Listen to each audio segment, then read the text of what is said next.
Okay. So, bismillahirrahmanirrahim. Alhamdulillahirabbil alamin wassalatu wassalamu ala asyrafil anbiya'i wal mursalin wa ala alihi washabihi ajma'in. Rabbi shrah li sadri wa yassir li amri wahlul 'uqdatam min lisani yafqahu qawli. Subhanaka la ilma lana illa ma 'allamtana innaka antal alimul hakim. Wa la haula wa la quwwata illa billahil aliyyil azim. Wa la haula wa la quwwata illa billahil aliyyil azim. So, insya-Allah kita akan sambung dengan tajuk yang kedua dalam kos basic immunology ni. Okay, so tajuk ini immunoglobulin gene rearrangement and somatic hypermutation. So ini adalah kalau kita baca dalam buku immunology ini, ini adalah antara bab ataupun chapter yang paling sukar lah, antara chapter yang paling sukar ataupun inilah chapter yang paling sukar lah untuk difahami, because dia melibatkan banyak knowledge lah, okay, untuk memahami berkenaan dengan immunoglobulin gene rearrangement dan juga somatic hypermutation ni. It requires you to understand other aspect at molecular level lah. Right? You all dah belajar kan genetics? Dah. Dah kan? So at least you are quite familiar dengan term gene kan? Apa lagi genome, apa lagi exon, intron. Itu dah familiar sikit lah kan? Kita tahu berkenaan genome kan? Benar, okay, alright. Kelas ni ke yang saya tanya last week ke? Berapa besar kita punya genome? Kita tahu ke? Okay, berapa kromosom manusia ada? Siapa boleh jawab? 46 in total, betul, bagus. 46 kromosom in total. So 23 kromosom kita dapat daripada each parents ya. Okay. So dalam bahasa genetiknya kita tulis 22 plus 1 in bracket times 2. Itulah kita punya total number of chromosome. Okay. Kita ada 22 autosomal chromosome, 1 sex chromosome, alright. And then satu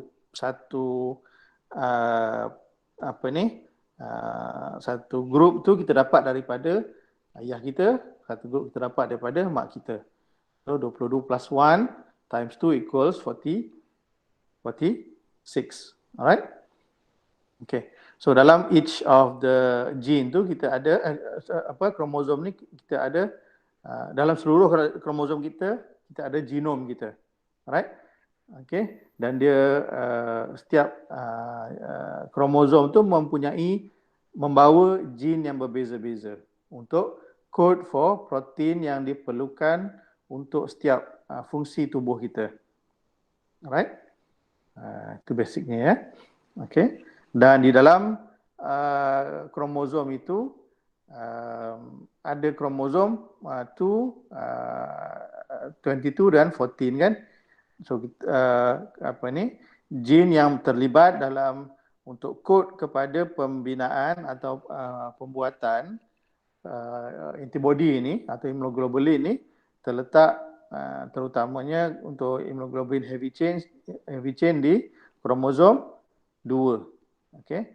Dan juga untuk light chain kita ada kappa punya chain ataupun lambda punya chain. Alright. Either in kromosom berapa? 14 ataupun 22 Alright. Betul kan? Ke salah? Betul Alright. Okay. So itu yang saya beritahu setakat last week lah ya. Secara ringkas. Alright. Sekarang ni kita nak tengok macam mana prosesnya. Okay. Memang proses, saya faham kalau you all tertidur atau kalau dalam kelas boleh nampak lah siapa yang tidur kan. Kalau kat online tak tahu lah kan. Siapa yang tertidur dan siapa yang bosan nak pergi main bola kan. But insyaAllah saya akan cuba pemudahkan lah. Okay. Saya akan cuba pemudahkan pemahaman berkenaan macam mana immunoglobulin gene rearrangement ini berlaku. Alright, terutamanya yang first part ni kita go through immunoglobulin gene rearrangement lah, kemudian kita akan pergi ke somatic hypermutation. Alright. Ini antara yang saya timbulkan minggu lepas kan. Alright. So how many antigen do we encounter daily kan? Setiap hari itu berapa banyak antigen yang kita terpaksa bertindak balas. Kita punya sistem ni terpaksa bertindak balas. Okay. Infinity kan. Tak terbatas lah. Alright. Uncountable number of antigen. And remember, when our adaptive immunity punya cell react, especially kalau B cell ni react, it does not only react to the antigen as a whole. So it react actually to the epitope of the antigen. So one B cell produces, contohnya kalau ini kan, the antigen. So one B cell produces the antibody that is specific for each epitope. Right? For example, the area that recognized as epitope is here. So one B cell produce antibody that bind here, and then another B cell produce antibody that bind here, and maybe here, and we don't know which part of the antigens actually become epitope for how many number of B cell. Alright, so it differ dia berbeza antara seseorang dengan orang yang lain. So ada orang yang akan produce epitope kepada satu atau dua produce antibody kepada satu atau dua epitope. Ada orang yang produce lebih banyak lah antibody yang kenal pasti lebih banyak epitope pada satu-satu antigen tersebut. Alright. And then kita kena ingat juga microorganism ni dia rapidly evolving, terutamanya virus kan. Dan coronavirus yang kita ketahui hari ini kan, dia adalah satu virus yang sangat-sangat cepat evolve. Mutation tu sentiasa atau mudah sangat berlaku pada coronavirus. Okay. Jadi bila dia berubah tu kemungkinan epitopenya juga berubah. Jadi kita perlukan sentiasa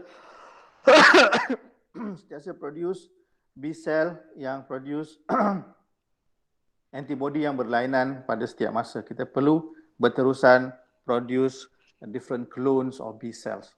Alright. Kita ingat juga antibody B cell dan T cell adalah among the most important effectors dalam adaptive immunity. Alright. And dia ada satu important criteria iaitu adalah specificity. So, setiap dari B cell produce satu clone of antibody, right? Dan each clone is specific to each epitope.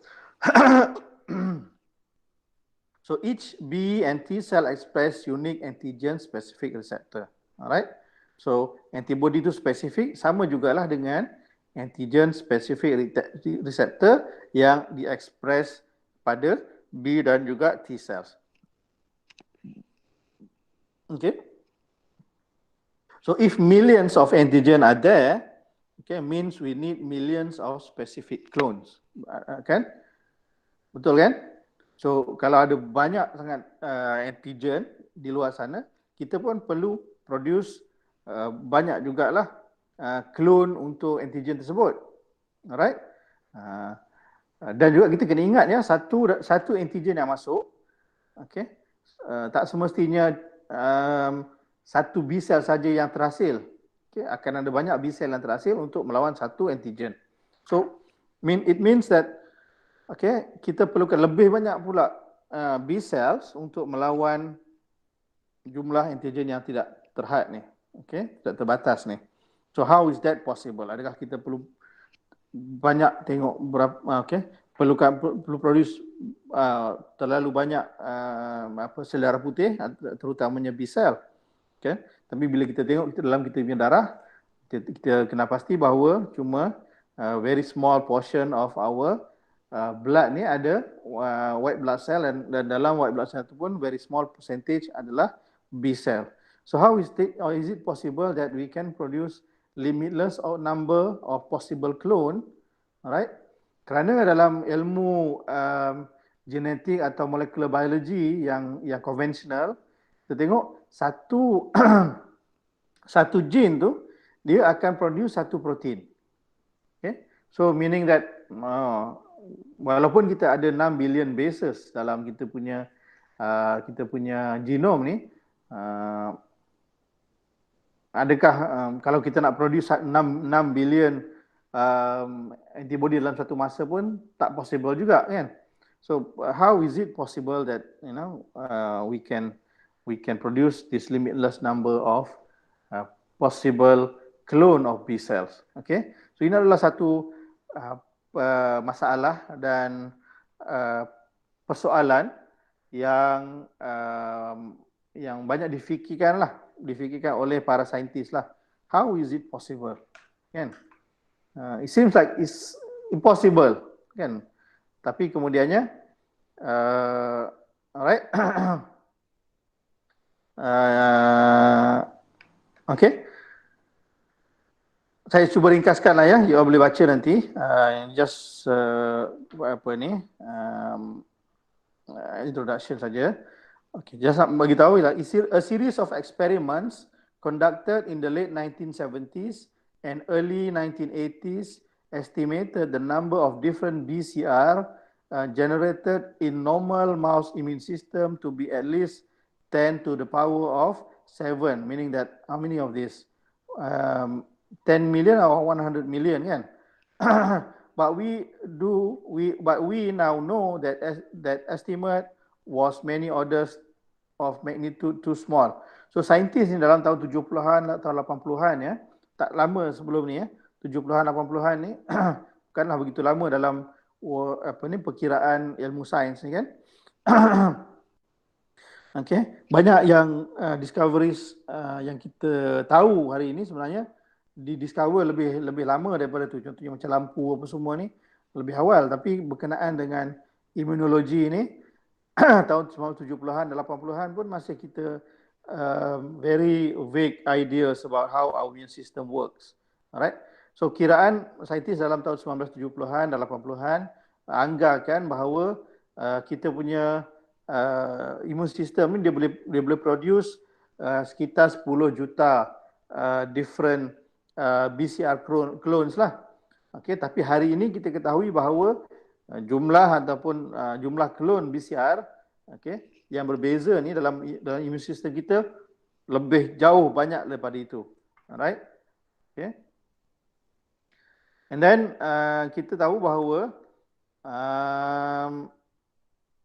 ini macam kita tengok minggu lepas, kan, the first amino terminal of 110 amino acid of the antibody heavy and light chain, okay, are extremely variable among different antibody molecule.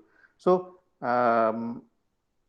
untuk bertindak balas dengan antigen ni kita perlukan antibody molecule.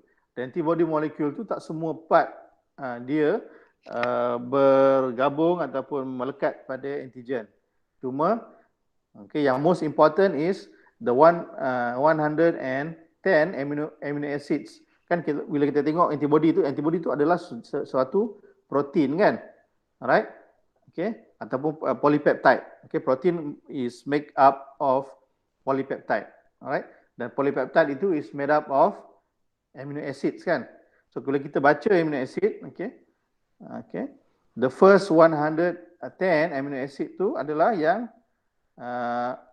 akan encounter dengan antigen, dan dia adalah yang paling variable, okay, di dalam structure immunoglobulin atau antibody tersebut. Alright. Okay, this region was therefore defined as the variable region or V region. Alright, V region. So in contrast, ingat ya, so antibody ada light chain dan heavy chain. Okay, yang panjang tu semua heavy chain. Alright? Tapi dalam heavy chain tu ada yang constant region dengan variable region. Alright? Dan dalam variable region tu sendiri ada hyper variable region, especially yang contain 110 amino acid ni. Alright? So in contrast, the remainder of the light and heavy chain could be classified into one of four sequences. Alright? Or eight, sorry. Okay. In contrast, the remainder of the light and heavy chains could be classified into one of only four sequences, light chain, or 8 sequences, heavy chain, and was therefore named the constant region. Alright, so bahagian light chain tu ada juga bahagian constant region pada heavy and light chain. Alright, and furthermore, antibodies could be found in which the same antibody variable region was associated with more than one heavy chain constant region. Alright, okay. Same antibody variable region was associated with more than one heavy chain constant region. Faham ke? Okay, satu variable region yang atas tu, okay, dia boleh associated dengan lebih daripada satu heavy chain region. Okay, heavy chain constant region. Alright, okay. So ini adalah yang kita ketahui pada awalnya lah. Setakat itu je maklumat yang kita tahu berkenaan dengan antibody itu. Antibody secara strukturnya macam itulah. Alright, yang macam kita tengok minggu lepas kan. Alright, okay. And then tapi persoalan macam mana antibody ini yang begitu spesifik, okay, yang sampai kita panggil apa, lock and key punya model kan. So lock and key ni maknanya lock itu cuma spesifik kepada satu key saja. Okay, kalau key tu berubah sikit, kita dah tak boleh nak buka pintu kan. Sama case-nya dengan antibody ni. Alright, antibody is very very specific. Tetapi dia boleh defend badan kita terhadap seberapa banyak antigen yang ada pun dalam dunia ni, kita boleh react dan kita boleh defend badan kita. Okay, how is that possible? Okay, so pemahaman berkenaan dengan konsep macam mana ataupun cara macam mana badan kita atau B cell kita menghasilkan antibody yang tidak terhad dari segi possibility, itu ditemui oleh seorang saintis Jepun, Susumu Tonegawa. Alright, Susumu Tonegawa ni dia kaji berpuluh-puluh tahun lah. Alright, mengkaji sequence of the immunoglobulin, satu gene dalam badan kita yang code for immunoglobulin gene. Alright, so yang dia kena pasti, okay, bahawa dalam kita punya germline DNA, alright, okay, dalam germline DNA ini contohnya dalam yang ini dalam kita ada light chain, kita ada gene yang code for light chain dan gene yang code for heavy chain. Alright, V region. Alright, faham ya? Dalam yang 110 amino acid tu kita ada V region, kita ada constant region. Kita ada variable region, kita ada constant region. Dalam V region tu sendiri, okay, alright, kita ada, dia boleh dibahagikan kepada 3 segmen. Kita ada V region, dia ada J region, and yang kat sini lepas itu, ini kalau light chain dia ada V region dan J region. Sini untuk gene yang code for constant region lah. Faham ya? So V region dia code for amino acid number 1 until 97. J region code for amino acid number 98 to 110. Ini di light chain. Okay. Heavy chain region dia ada 3 segmen, V, D dan J. Alright, okay. So dia V region akan code for amino acid number 1 to 110, D 102 to 106, J 107 to 123 punya amino acid. Faham setakat ni? I have to go very slowly ya. Because ada soalan? Ada. Okay. Untuk yang heavy region dengan light chain, heavy chain dengan light chain tu, kan V region untuk light chain tu dia produce for amino acids 1 until 19, tak silap tadi. And then heavy 1 to 97. 97, sorry. Okay. Okay, 1 until 97. And then yang heavy chain tu, yang V region tu dia produce 1 until 101 amino acid. Maksudnya V region untuk heavy chain and maksud kan dua-dua tu nama dia sama. Kenapa dia tak produce the same thing? Same thing macam mana? Maksudnya the same amount of amino acid tu. Okay. Alright. Kita bayangkan balik ya. Kita punya structure of antibody tu. So antibody kan? So macam tu kan? Kan? Nampak Nampak. Antibody. So sini ini adalah heavy chain dan di sini adalah light chain. Okay? Alright, di sini adalah light chain yang bergabung dengan heavy chain tu. Okay? So tempat yang akan bind kepada antigen adalah di area sini. Alright? Okay? So the number itu mungkin tak perlu sama. Alright, the number of amino acid, tapi ini adalah region yang akan bind kepada, yang penting kita kena ingat, ini adalah region yang akan bind kepada antigen nanti. So in term of the number tu memang tak sama. Alright, memang heavy chain punya V region tu dia lebih panjang sedikit berbanding dengan light chain. Faham ya? Okay. Alright, it doesn't have to be the same number. Yeah. Okay. Nak tanya tadi yang kata V region tu akan connect kan sambung dengan antigen kan doktor? Dengan V region, okay, V region akan bergabung ataupun bind kepada antigen, betul? Oh, okay. Maksudnya dua-dua ke nanti antigen akan lekat dekat yang light dengan heavy chain kan doktor? Betul, betul. So macam ni kan tadi kan, contohnya ni kan, yang kat heavy chain tu. Okay, light chain di sini. So tempat yang akan bind kepada antigen adalah di sini. Alright. Sekejap ya. Nampak. So macam ni kat situ kan. Ataupun macam tu lah. Macam tu. Katakanlah ini light chain dia. So di sinilah akan bind antigennya. Faham ya? Oh, faham. Okay, alright. Terima kasih doktor. Okay, sama. Alright. So kita ada variable region yang di atas ni dan juga yang constant region di bawah. That's why kita nampak yang ini ya. Okay. Faham ya? Alright. Nampak macam simple ni. Kalau kita tengok, kita zoom lagi di bahagian V region ni, kita akan pasti nanti dia adalah lebih kompleks daripada dia lah. Alright.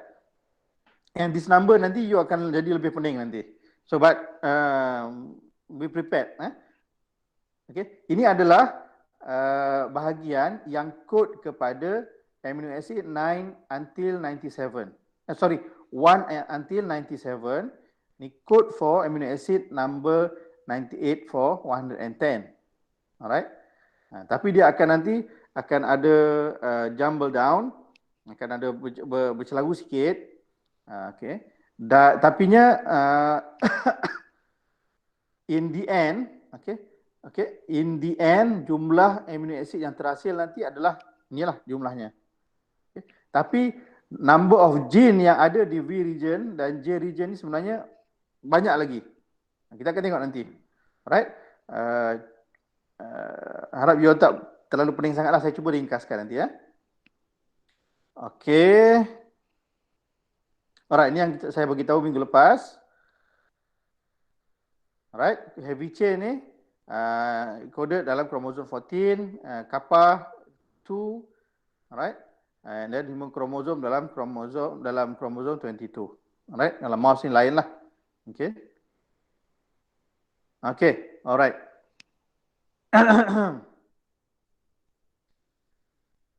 Di dalam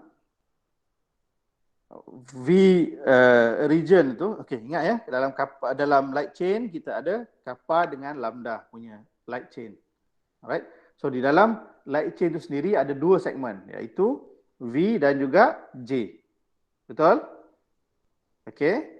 Pada heavy chain pula kita ada 3 segmen, iaitu V, D dan J. Ni just kita namakan dia lah. Okay, V for variable, D for diversity, J for junction. Alright. Okay. So dalam, kita tengok yang heavy chain dulu ya. Okay. Dalam segmen heavy chain ni, okay, untuk segmen variable sahaja, dia akan ada 38 hingga 44 functional gene. Macam mana kita tahu dia gene? Kerana dia ada intron dan exon, dia akan ada dia punya start codon dan dia akan ada stop codon. Alright. So kalau kita kira di situ, di dalam V segmen ini, alright, ada 38 segmen. Okay, ataupun 38 sub segmen. Alright. Faham ya? Faham. Faham kan? Okay. So di dalam V segmen tu, in the stretch of the gene, satu segmen tu kita panggil dia V segmen. Alright. Di dalam tu dia ada 38 gene. Alright. Okay. Nanti baca ya apa dia operating frame ada dan juga 79 pseudogenes ni. Ini basically dia not functional lah. Alright. Okay. Di dalam segmen D atau diversity, dia ada 23 functional gene. Dia ada 23 subsegmen lagi. Alright. Dalam J, kita ada 6 functional segmen. Okay. Faham ya? Okay. Faham. Right. So kalau dalam V kappa dia ada 34 hingga 48 functional gene. Dalam J kappa ada 5 functional gene. Dalam V lambda ada 33, J lambda ada 5. Alright. Okay. So dia punya setiap daripada satu subsegmen itu, dia punya number of amino acid itu lebih kurang sama lah. Alright. Tetapi kita kena ingat tadi kan, amino acidnya cuma ada satu amino acid untuk contohnya untuk V segmen ni ada 1 hingga 11. Macam mana pula nombor dia sampai 38 segmen? Kan amino acid tu satu segmen aja dah ada berapa kan? Dah ada banyak. Tapi kita kena ingat setiap sub-segmen itu akan diekspreskan separately. Faham ke? Macam ni, dia ada heavy segmen V dalam V region, dalam heavy chain. Alright. Dia ada 38 hingga 44 functional gene. Alright. So untuk membentuk V punya segmen ini yang functional tadi, okay, dia cuma perlukan satu saja. Dia cuma perlukan satu saja subsegmen. Sama juga dengan subsegmen yang lain. So maknanya untuk membentuk V region ni tadi, untuk membentuk complete V region ni, kan? Alright. Dia cuma memerlukan satu of the subsegment of V, satu subsegment of D dan juga satu subsegment of J. Okay. Begitu juga dengan light chain. Dia cuma perlukan one of the, contohnya kalau kita ada 34, one of the 34 and one of the 5. So dia boleh, okay, setiap satu B cell tu dia boleh recombine. Antara contohnya satu dengan satu of the V segment satu, V subsegment 1 dengan J subsegment 5. Okey, faham ke? Doktor, maksudnya kan maksudnya macam tadi doktor kata tadi macam contohnya V kappa tu dia untuk setiap region tu dia memerlukan satu je. So maksudnya like from contohnya macam V region untuk heavy chain tu dia ada 38 segmen. Yeah. And then dia hanya memerlukan satu je, one out Yes. from 38 tu. And then dia akan shufflekan ada, kalau maksudnya kalau dia jumpa yang lain dia akan shuffle another yang lain pula. Macam tu. Betul. So maknanya contohnya lah satu B cell tu dia akan membawa variable heavy chain daripada V subsegment number 1 yang bergabung dengan D subsegment number 7 dan juga J subsegment number 1. Faham ke? B cell lain pula membawa combination yang berbeza. Faham ke? Faham. Okay. So setiap daripada kita punya B cell ni dia boleh membawa combination yang berbeza-beza. Okay. So alright. Kita akan tengok nanti macam mana dia berlaku. Okay. So kita panggil sebagai ini dalam heavy chain ya. Okay, dia akan ada mechanism of VDJ recombination. Alright. Okay. So each developing B cell generate a novel pair of the variable region genes by recombination at the level of genomic DNA. Alright. So di dalam genomic DNA kita ni, dalam bahagian-bahagian yang lain ni, benda ni tak berlaku. Alright. The recombination ini cuma berlaku dalam dalam gene yang code for antibody ni, dan juga ada juga gene lain dalam T cell lah. Kita tak go through yang tu. Right, kita fokus kepada antibody production ni saja. Okay. So setiap daripada satu sel tu dia akan generate a novel pair of variable region gene by recombination at the level of genomic DNA. Dekat level of genomic DNA. Maknanya dalam genomic DNA tu ada mekanisme yang dia akan putuskan dan dia akan sambungkan secara sounds like random tapi dia tak random lah. Alright. So this recombination is catalyzed by a set of enzyme, many which are also involved in DNA repair function. Alright. So katakanlah ini kita punya genome kan yang code for the VDJ V, D and J punya gene. Alright. So akan ada proses di mana dia akan dipotong dan disambung-sambungkan balik. Dan ini dilakukan oleh enzim. Alright. Dilakukan oleh enzim yang ada dalam kita punya sel lah. Okay, yang terlibat dalam DNA repair function. Okay, cutting and editing and ligating our DNA. Alright. So these enzymes are directed to the appropriate sites on the immunoglobulin gene by recognition of specific DNA sequence called recombination signal sequences or RSS. Alright. So macam mana enzim ni kan? Enzim ni tak ada mata kan? Macam mana nak tahu tempat? Bayangkanlah kita ada 6,000 bases kan? Alright. Enzim ni perlu cari dekat mana exactly dekat 6,000 bases tu yang dia kena melekat dan dia kena potong. Imagine I tell you kan, I tell you to go to China, katakanlah kat China tu tak adalah sampai 6 bilion kan. Katakanlah rakyat China tu ada 6 bilion. Alright. Okay. So I tell you pergi ke China dan you cari orang bernama sekian-sekian. Do you think you can find it? Kan? So very difficult kan? This enzyme yang Allah ciptakan dan letakkan dalam kita punya sel ni, kerja dia adalah untuk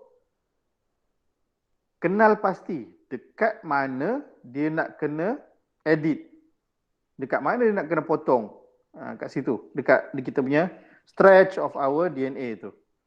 Okay? So pasti ada caralah Allah nak yang Allah tentukanlah macam mana kan enzim tu nak kena pasti. So dia mengenal pasti dengan recognizing specific DNA sequence called recombination signal sequences. Ada bahagian di dalam kita punya DNA tu yang Allah dah tetapkanlah, begitulah dia punya sifat, yang mana enzim nanti boleh kenal pasti. Kita akan tengok macam mana sifat RSS. Okay. Okay. So if recombination is to occur in the DNA of every lymphocyte, then a mechanism must exist to ensure that it only occurs in antibody anti-receptor gene, and that the moving DNA segment ends up exactly where they should be in the genome. Alright, imagine dalam kita punya B cell lah, T cell tu, T cell receptor ni tak perlu tekankan sangat sekarang ya, kita just antibody receptor gene. Okay, imagine dalam 6 billion sequences tu, 6 billion bases tu, ada tempat yang enzim kena potong dan akan lekatkan balik. Dia akan potong 2 tempat dan dia akan lekatkan balik. Okay, gabungkan 2 tempat tu nanti. Dan dia kena buat ni tanpa buat banyak mistake lah. Kalau berlaku mistake nanti akan banyak berlaku masalah lah kan. Alright.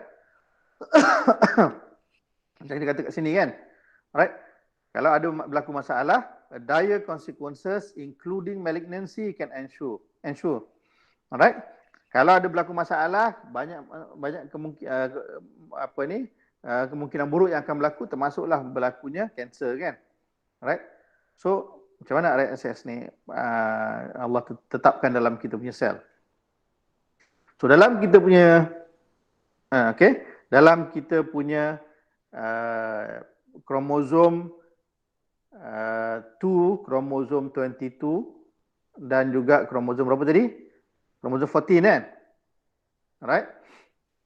Ada satu bahagian yang di mana ada setiap daripada bahagian yang perlu dikenal pasti oleh enzim tu, dia ada sekuen yang ini. Setiap itu sama. Okey. Sekuensi adalah CA, CAG, TG dan kemudian diikuti dengan 23 random base pair of bases ni. Dia random, tapi kemudiannya diikuti oleh sekuens ni pula. ACA, AAAA, CC. Alright? Okay. So yang ini yang kita panggil sebagai heptamer, ini yang kita panggil sebagai nonamer. Okay. Alright. So in total, heptamer dan nonamer, dan dia ada kita panggil sebagai 23 base pair spacer. Okay. So ada juga bahagian yang dia ada sekuen yang sama, kan? Nonamer dan heptamer, tapi dia ada 12 base pair spacer sahaja. Alright, ini adalah RSS, bahagian region yang dipanggil sebagai RSS. Okey. Okey. Cakap tu faham ya? Alright. Okey. Location of RSS ni dalam kita punya germline immunoglobulin DNA, alright, dalam kappa chain, alright, dalam kappa chain dekat V, dia akan setiap daripada V punya subsegment tu, dia akan diikuti hujungnya oleh 12 RSS dengan 12 spacer. Okey. Dan setiap kali, ini downstream, ingat ya, the language, genetic language, pada setiap downstream of the V punya subsegment akan diikuti oleh RSS yang mempunyai 12 base pair spacer. Upstream of the J region, kappa, ingat ya, kappa ni dia ada V dengan J saja. Alright. So setiap daripada upstream sebelum daripada J punya segment, dia ada RSS dengan 23 spacer. Okey. So kita ingat balik kat sini. Okey, V kappa kita ada 34 hingga 48 sub segmen kan. Okey. Setiap daripada sub segmen tu dekat hujung downstream dia akan ada RSS yang mempunyai berapa tadi? 23 atau 12? 12. Okey. 12 spacer. Okey? Faham Pada setiap daripada hujung 38 tu, maknanya daripada sub segmen 1 sampai 48 tu, di setiap hujung dia ada RSS. Sama juga dengan J. J dia ada 5 dan setiap daripada 5 sub segmen tu dia ada RSS yang mempunyai 23 spacer. Faham Faham. Okey, sama juga dengan lambda. Cuma lambda dia terbalik. Okey. Untuk lambda chain okey, upstream of the V punya subsegment dia ada 23, dia ada RSS dengan 23 spacer. Dekat J dia ada RSS dengan 12 spacer. Dia terbalik dengan kappa tadi. Untuk heavy chain, okey, untuk setiap satu daripada V punya subsegment tadi, okey, dia ada RSS dengan 23 spacer. Setiap daripada D ada dekat upstream dengan downstream, dia ada RSS dengan 12 spacer. J dia ada, okey, dia setiap daripada J dia ada RSS dengan 23 spacer. Alright? Okay? If you think about this and then will you understand macam mana mechanism of the rearrangement nanti, you will realize how amazing is the creator. Dan ini satu argument lah kita katakan, kalau orang yang percaya pada evolution kan, this is one of the reason sign, a very big sign that this is not a random thing. Kalau ni random, macam mana setiap daripada satu bahagian tu sangat-sangat accurate kan, 23 spacer tu kan. This is amazing lah. I mean one of the way, for me it's kind of like language of Allah Subhanahu Wa Taala di dalam immunology lah. Alright, very very accurate. Okay. Okay, alright, ni kita tengok ya. Ini contoh dalam kita punya light chain akan berlaku recombination. Okay. Dalam germline DNA dia ada semualah. Dalam germline DNA ada semua daripada V dan J. Contoh dia bagi sini sikit je lah, 1 hingga 3 dan J ada 1 hingga 4. Alright. Okay. So dalam light chain dia akan berlaku recombination di mana salah satu daripada subsegmen itu yang membawa 12 RSS spacer, okay, akan bertemu dengan salah satu daripada subsegment of the J yang membawa 23 RSS spacer. Okay, contoh kat sini 3 ni bertemu dengan 3. V3 bertemu dengan J3. Okay, V3 bertemu dengan J3. Alright.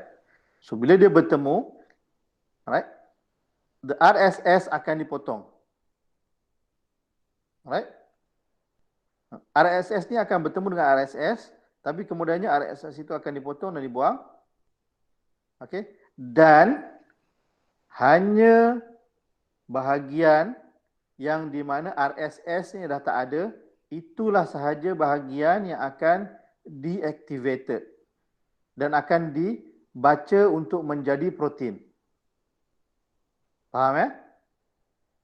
So yang lain-lain ni yang RSS-nya masih intact, dia tidak akan dibaca oleh the mechanism of transcription. You all pernah belajar kan? The process of transcription untuk membina mRNA kan? Alright? So untuk proses transcription itu berlaku, the RSS itu perlu dibuang. Okay? Dan cuma bahagian yang dah tak ada RSS sahaja yang akan dibaca dan boleh melalui proses transcription. Clear ya? Clear. Alright. Alright, very good. Very good. So we are okay setakat ni. Okay, ini di dalam light chain. Yang di dalam heavy chain, okay, dia ada 3 segmen tadi kan? Dia ada V, dia ada D, dia ada J. Okay? Alright? Apa yang berlaku mula-mula adalah, okay, kan unik kan? D ni unik. Sebab dia ada RSS di depan dan di belakang. Alright? So, apa yang berlaku mula-mulanya adalah berlaku rearrangement antara D dan J.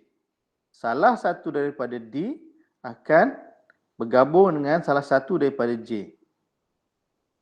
Alright?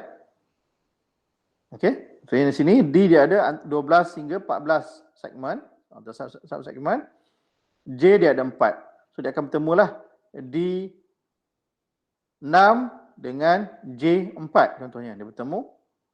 Okay. Dan the RSS ni akan dibuanglah.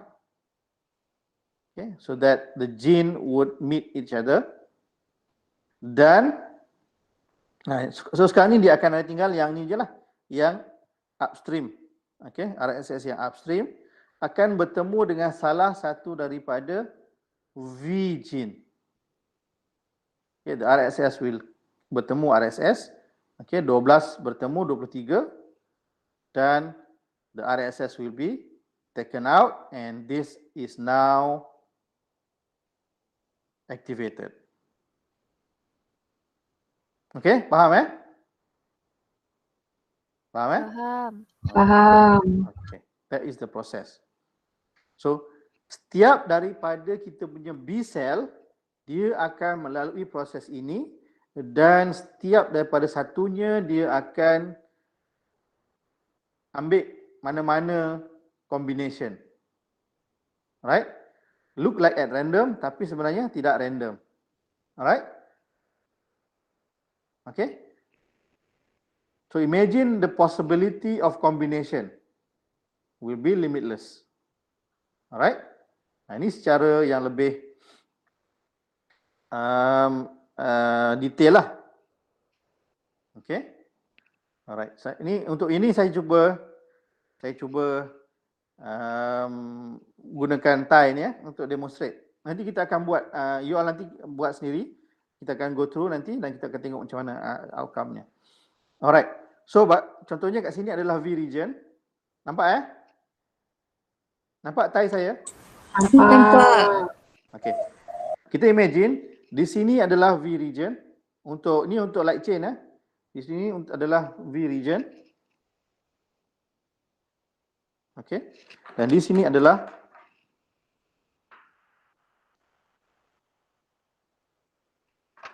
pula adalah J region. Katakanlah ini adalah V3. Ini adalah J2. Okay, V3, J2. Alright. So first apa yang berlaku adalah macam inilah. The binding of the enzyme. Okay, enzyme terlibat ni, you nanti baca ya, dia punya chapter yang saya akan bagi. Alright. Enzyme tu ada RAC1 atau RAC2. Okay, dan juga HMG protein yang akan jadi penanda lah. This is the enzyme yang akan mengenal pasti RSS. Kat mana RSS tu ada. Dia akan bind.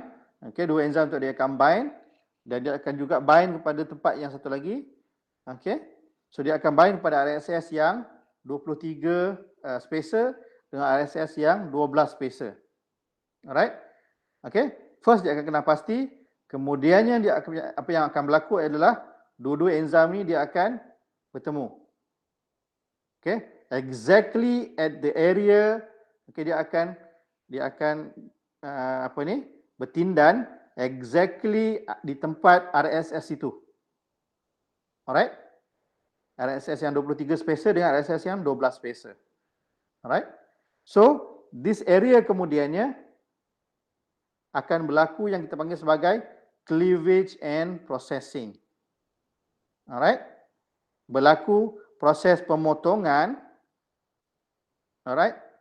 Okay, oleh enzim-enzim ini. Faham ya?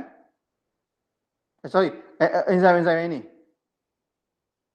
Okay, Artemis, TDT, DNA ligase. Ligase ni untuk lekatkan nanti. Alright? So enzim-enzim ni dia akan potong. Alright? Bahagian ni akan dibuang. Okey? Bahagian yang ni dia akan menjadi yang kita panggil sebagai signal joint. Dia akan dibuang. Okey, dia akan dipotong. Saya tak rela potong saya punya tie. Sedih pula kan saya tak ada tie kan. So apa yang akan ada sekarang ni adalah bahagian, okey, ini semua ni akan dipotonglah, termasuk dekat dengan enzim tu pun akan hilang. So bahagian yang ini saja, yang bergabung tadi saja yang akan tinggal. Alright? Faham ya? Nampak tak? Faham. Okay. Nampak. This is how the process will be done. Okay. So semua daripada contoh tadi kan, ni tadi apa? V3 dengan J2 kan. So V4, V5, V6 apa semua yang ada dekat sini ni, semua akan dibuang lah. So yang tinggal kat sini adalah V1 dan V2. Kan? Okay. Dan ni tadi J2 kan. So J1 kat sini tadi dah dibuang. So tinggal J4, J5, J6. Okay. Tetapi yang walaupun ada lagi V gene yang tinggal, mereka tidak akan diekspreskan kerana dia punya RSS masih lagi intact. Cuma di bahagian yang bertemu tadi RSS dah dibuang, itu saja bahagian yang akan diekspreskan, deactivate kan. Alright, that is the process. Ya? Faham ya? Okey, ini adalah yang nanti baca sendiri ya. Macam mana dia punya mekanisme yang secara panjang lah. Alright, ini pun termasuk dalam soalan yang favorite masuk dalam exam lah. Alright, untuk ceritakan, especially essay lah kan. Alright, sebab dia ada 7 step, nanti akan ada tambahan lagi 3 step. 10 step. So senang saya nak bagi markah. So yang ini baca ya. Baca dan cuba fahamkan exactly mekanisme tu lah. Saya tak nak go through okay, this method ya, mekanisme yang very tedious lah. The hairpin loop, macam mana dia buang apa semua, you just baca. I think if you read you will understand. Kalau you tak faham nanti boleh tanya saya. Okay? Alright? The process of ada buang macam mana dia potong lah. Macam mana dia potong dan macam mana dia buang the signal end tu. Alright, you boleh baca nanti. Okay? Alright, ada soalan setakat ni? Setakat ni you faham ya? Ini yang saya tunjukkan ni sebenarnya simplification of the very tedious and very complex punya mekanisme lah. Cuma saya harap you all faham mekanisme tu. Alright? Ada soalan? Any question so far? Doktor? Ya. Nak tanya, kan kita kan ada banyak V kan, V1, V2 semua benda tu. Betul. Lepas tu kita kata nanti kita akan gabungkan contoh V1 gabung dengan J2. Betul. Lepas tu yang lain tu akan dipotong. Ya. Jadi apa fungsi kita ada banyak V tu? Okay, very good question. Kenapa? Okay, macam saya katakan tadi, okay, yang dia punya bergabungan ni berlaku dalam satu of the B cell. Imagine kan, kita kira minggu lepas kita kira kan, you all kira B cell tu ada berapa? 14 juta Sebenarnya saya kira yang kiraan saya kalau ikut yang kita bagi tak minggu lepas, B cell tu ada lebih kurang dalam 1.3 1.4 billion. Ada buku pula dia tulis kita punya B cell tu adalah sekitar 10 bilion. Tak apalah. Regardless of the number of the B cell, kan? Setiap daripada B cell itu akan membawa antibody yang berbeza-beza, surface antibody yang berlainan. Macam mana proses surface antibody itu terhasil adalah melalui proses gene rearrangement ni. Sebab kan dia punya V tu ada banyak kan segmen kan. Macam yang saya bagi contoh tadi adalah ni dalam light chain saja ya, light chain saja. V3 dengan J2. So yang lain akan dibuang dan yang diekspres oleh B cell yang tersebut itu adalah V3 dan J2 sahaja untuk light chain. Dia punya heavy chain nanti dia akan ada contoh lah dalam V chain dia, dalam heavy chain dia ada yang bergabung ni adalah V5 D3 J7 contohnya. So dalam B cell itu ada gabungan yang tersebutlah. Maknanya V3 J5 light chain light chain dia V3 J5 dia punya heavy chain dia yang macam saya sebutkan tadi, saya pun dah tak ingat alright. So setiap daripada B cell itu dia membawa antibody yang gabungannya berbeza-beza. Faham tak? Faham ya Amanuddin? Faham. Okey. Alright. B yang lain juga pula akan membawa mungkin V light chain berapa? 43 dengan J4 contohnya. Dia punya heavy chain pula V lain, D lain, J lain. Right, so gabungan antara ingat ya, untuk membentuk immunoglobulin tu kita perlukan light chain dan heavy chain. Okay, dan gabungan antara V dengan V light chain dengan V heavy chain itu dia boleh berbeza-beza kombinasinya antara satu B cell dengan B cell yang lain. Itu sebabnya kita perlukan banyak, alright, untuk menjadikan possibility of combination to become infinity, limitless, kan? Okay. Setiap kali B cell itu dilahirkan, dilahirkan ya, dihasilkan dalam bone marrow, dia akan membawa rearrangement yang immunoglobulin rearrangement yang berbeza-beza setiap satunya. Alright. So setiap satunya ini boleh bertemu dan mengenal pasti antigen yang berbeza-beza. Alright? Faham ya? Faham. Okey, alright. Ada lagi soalan?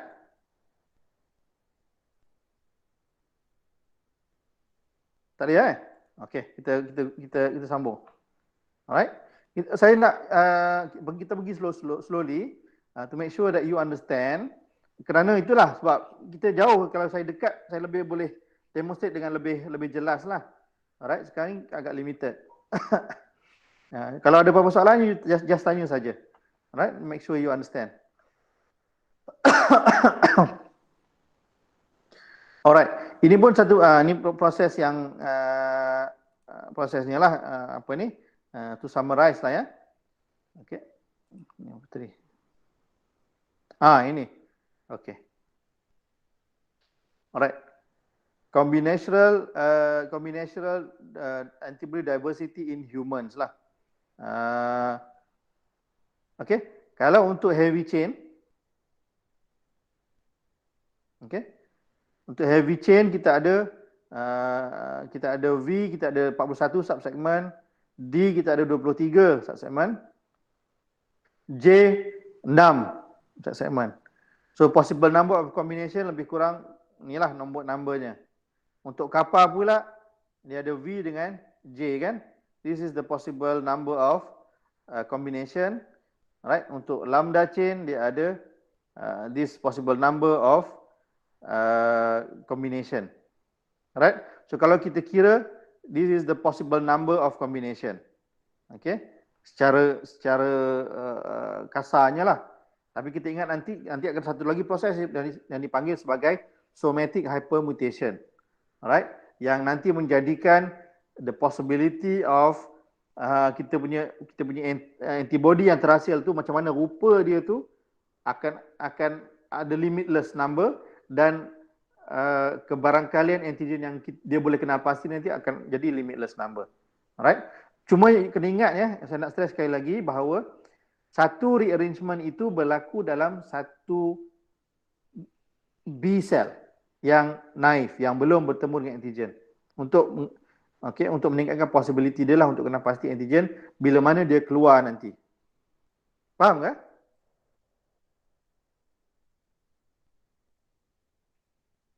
Ke confused? Apa tadi? Mungkin doktor boleh ulang ayat tu sekali lagi. Okey. Macam ni. Proses immunoglobulin gene rearrangement ini berlaku, okey, selepas daripada, saya gunakan perkataan lahir ya untuk mudahkan. Selepas daripada B cell ni lahir dekat mana? Bone marrow. Bone marrow. Okey. Bila dia lahir dekat bone marrow, dia akan melalui proses immunoglobulin gene rearrangement. Okey, di bone marrow maksudnya dia belum lagi bertemu dengan antigen lah. Okey. So setiap kali B cell ni terhasil dilahirkan dekat bone marrow, dia akan melalui proses immunoglobulin gene rearrangement tadi.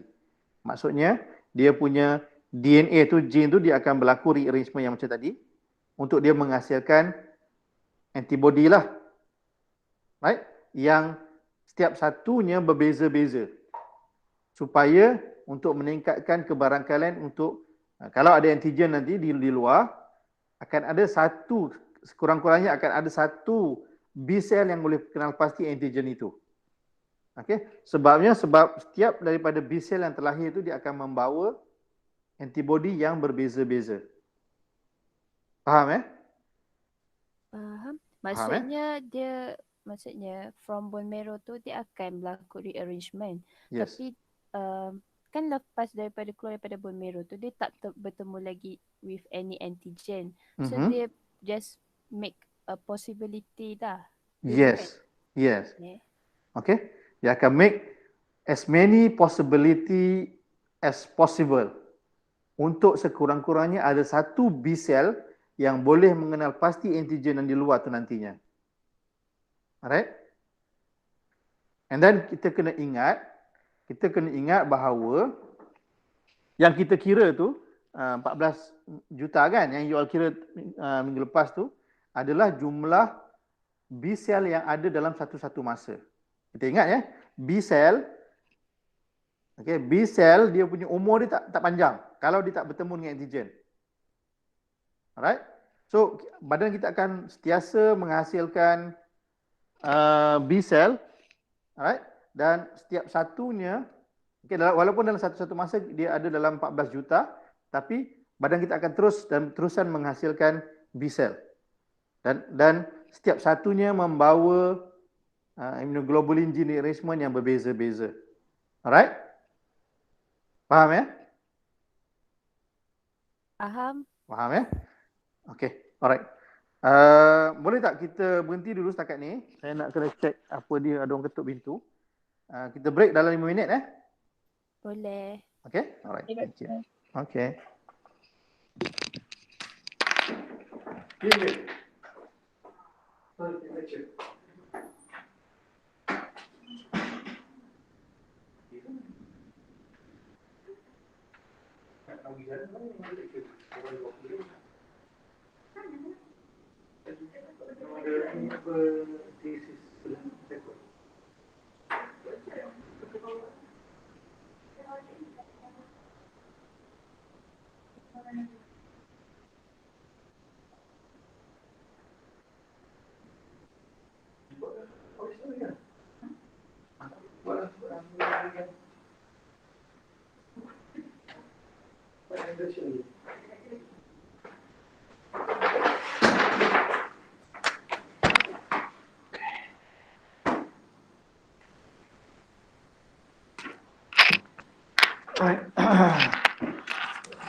Okey, boleh sambung ke?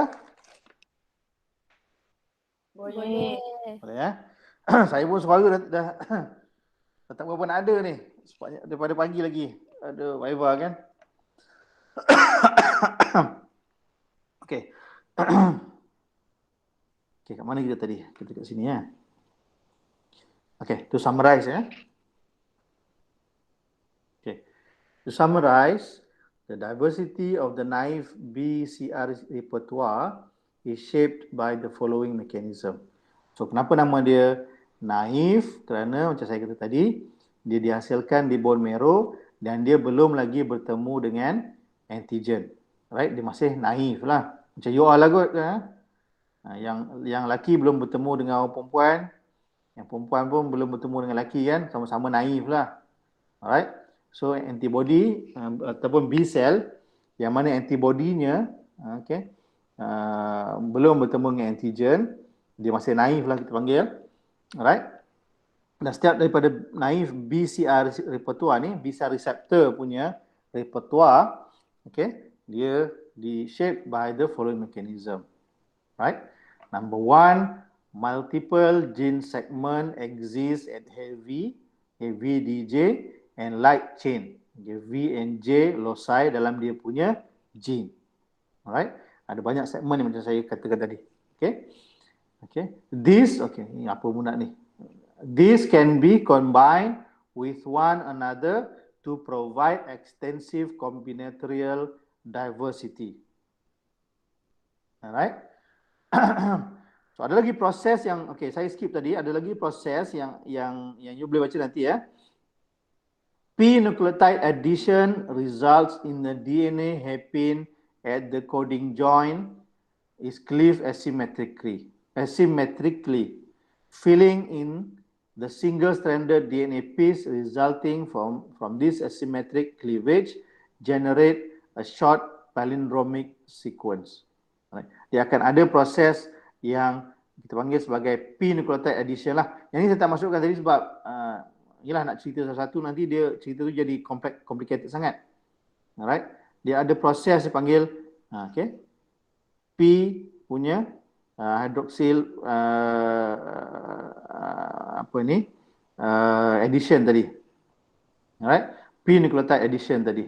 Alright. Alright. And then exonuclease streaming sometimes occur at the VDJ and J junction, causing loss of nucleotide.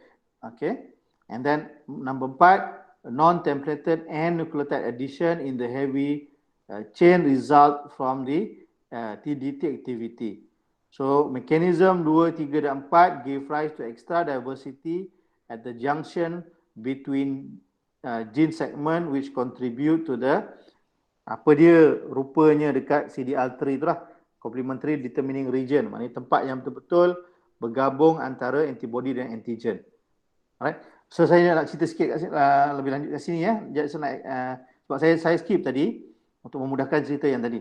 Alright. So kalau kita kira tadi ini adalah jumlah possibility of the number of berapa banyak kemungkinan B-cell yang kita boleh terhasil lah daripada proses immunoglobulin gene rearrangement itu sahaja.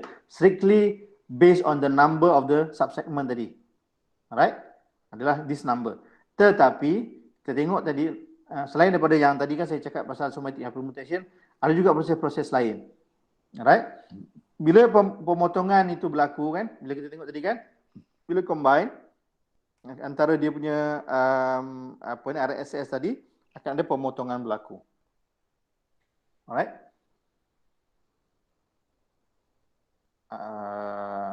Atau kita buat saya go through satu-satu lah ya untuk nak lebih jelas. Alright. Dia reg 1 and reg 2 tadi, dia bind kepada RSS dan dia catalyze the synapse. Akan berlaku tadilah. Macam ni tadi. Alright. Reg 1 and 2 perform a single stranded nick at exactly the 5' border of the heptameric RSS bordering the V and J segment. dia akan berlaku dia pemotongan. Maknanya dia akan kerat sikit dan dia akan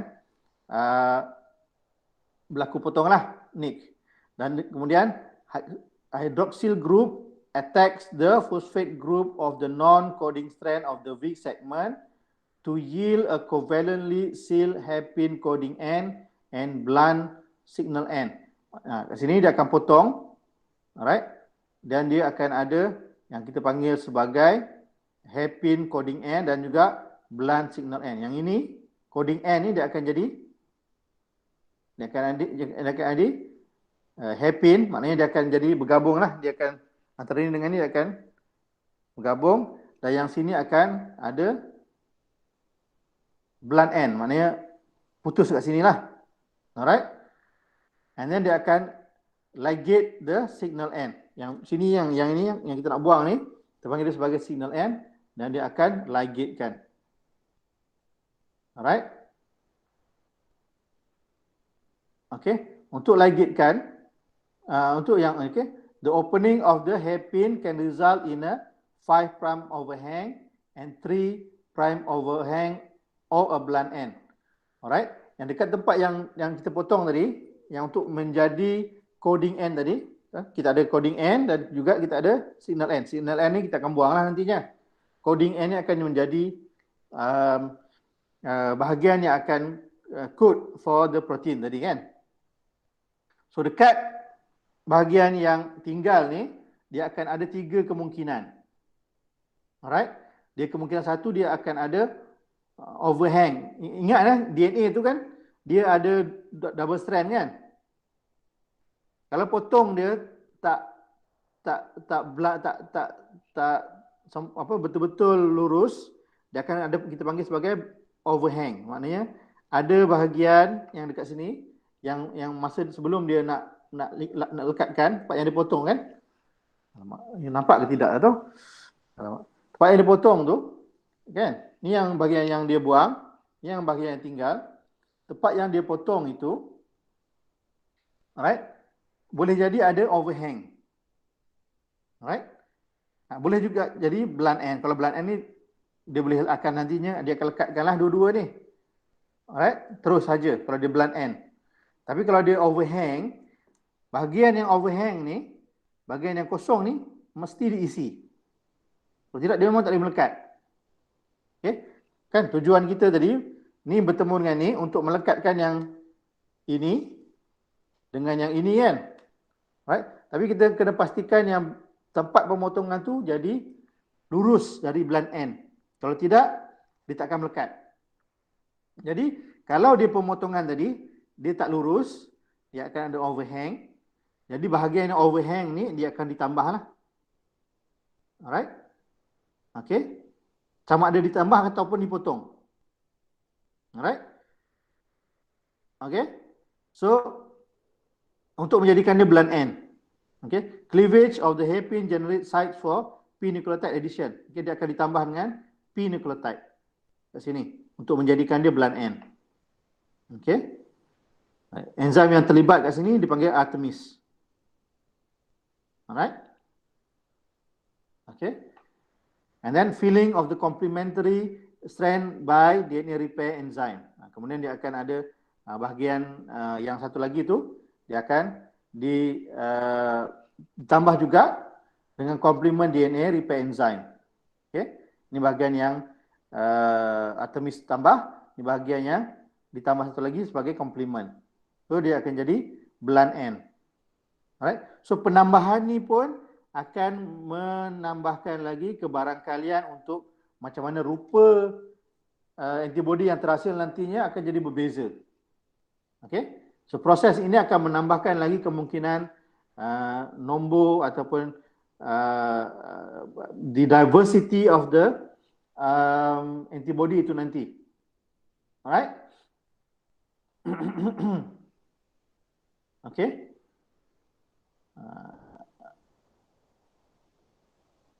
Alright, so in heavy chain dia ada VD and DJ join kan? Okay, so proses yang sama pun yang berlaku. Exonuclease cleavage result in loss of coding nucleotide at join and can occur in either or both side of the joint. Alright. So dia akan berlaku juga pemotongan yang tak lurus tadi. Dia akan berlaku loss of coding. Mungkin ada bahagian yang kemudian akan loss. Alright. Dan juga akan berlaku nantinya penambahan pula. Alright. Akan berlaku pula nanti penambahan bases kat situ. So ini juga menambahkan lagi kebarangkalian untuk diversity itu sendiri. Alright. Inilah yang diceritakan dekat sini.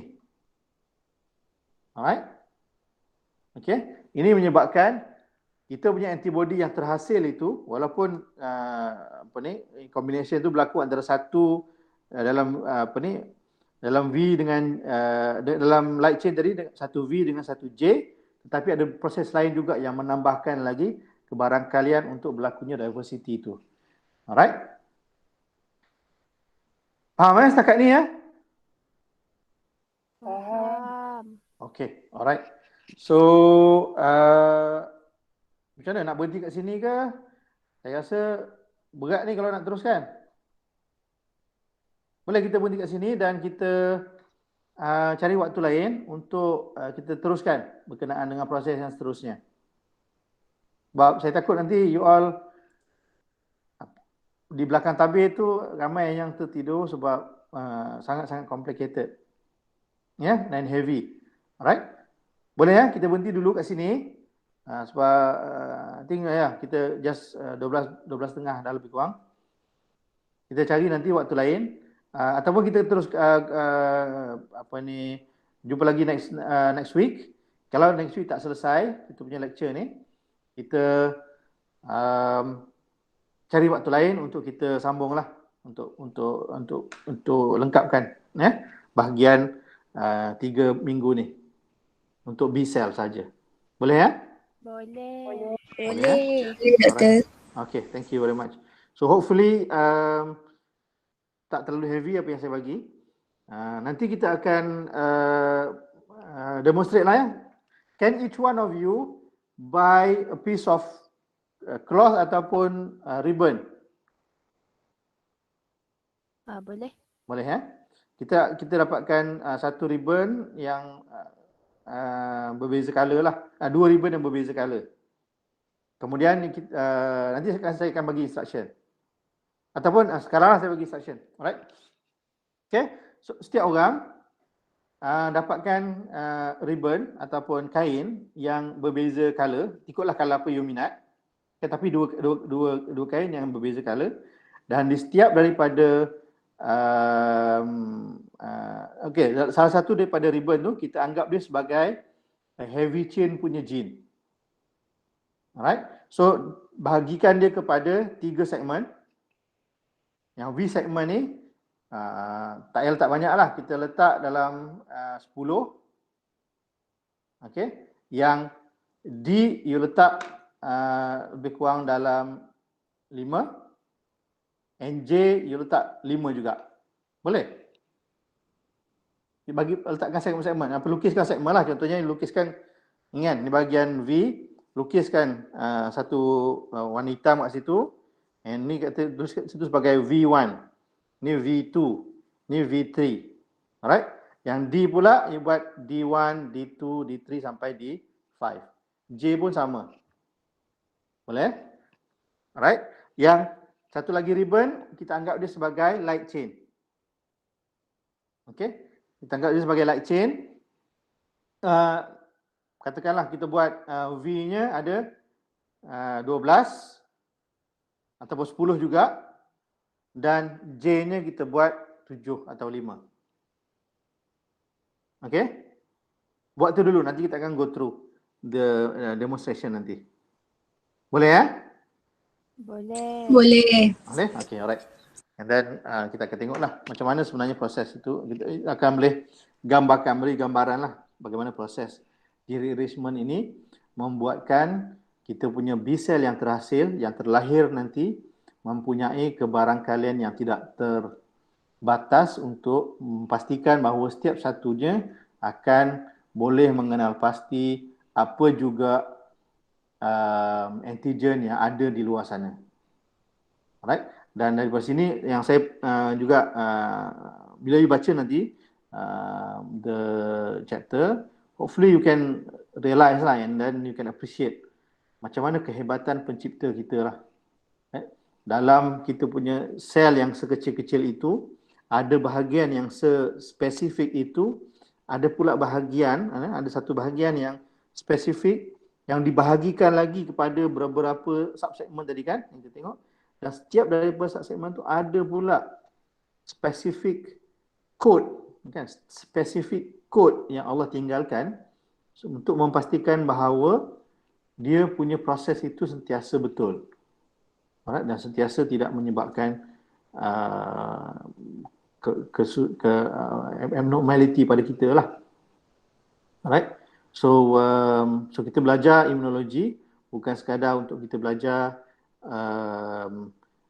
memahami macam mana proses itu berlaku, dan of course kita bukan belajar semata-mata untuk nak pass exam, tapi dalam masa yang sama kita belajar untuk kita menghargailah ataupun takjub, ya, membuatkan diri kita takjub kepada kehebatan pencipta kita lah.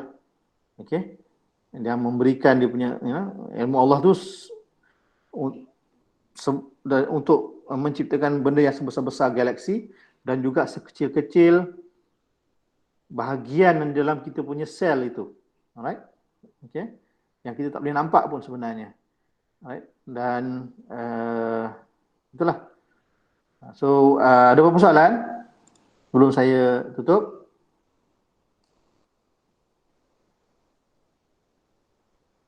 InsyaAllah tak ada. InsyaAllah tak ada, ya. Alright. So, thank you much for your attention.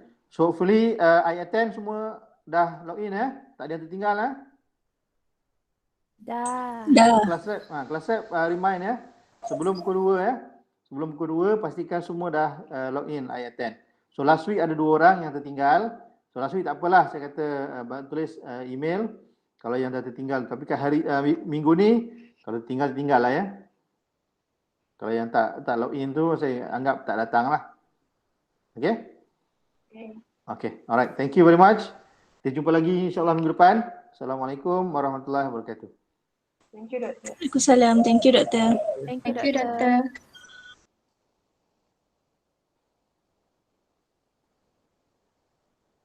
Thank you, Doktor.